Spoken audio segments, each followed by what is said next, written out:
Election commission का मुल्क भर में नई मरदमशुमारी की बुनियाद पर हल्का बंदियों का फैसला। पीपल्स पार्टी, इस्तेहकाम पाकिस्तान में पाकिस्तान पार्टी और जमात इस्लामी ने हल्का बंदियों का शेड्यूल मुस्तरद कर दिया।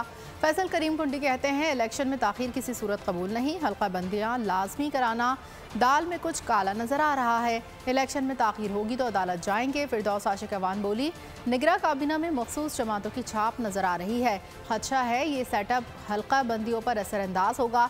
सिराजुल हक का कहना था इलेक्शन कमीशन हर हाल में आइन की पासदारी करे, 90 दिन में शफाफ इंतखाबात यकीनी बनाए। आप लोग इस मुल्क पाकिस्तान में आजाद हैं। सहाफती उसूलों पर कारबंद बोल न्यूज ने रखी रिवायत बरकरार। बोल न्यूज की जानिब से देखने वालों को यौम आजादी की बेहद मुबारकबाद। मुल्क भर से जश्न आजादी की तकरीबात बोल ने दिखाई अपनी स्क्रीन पर।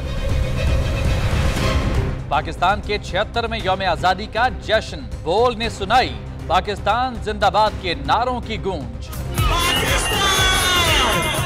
बोल की सबसे बड़ी ट्रांसमिशन में पाकिस्तान का नाम रोशन करने वालों ने दिए कौम को पैगामात। बेपनाह मुश्किलात का सामना करके इस मुल्क को हासिल किया। आजाद कौमों को बहुत सी कुर्बानियां देनी पड़ती हैं। 76 वालियों में आजादी का दिन जोश खरोश के साथ मनाया, क्योंकि जिंदाबाद पाकिस्तान ये है बोल की पहचान। सब्सक्राइब करें और बेल दबाएं ताकि कोई खबर रह न जाए।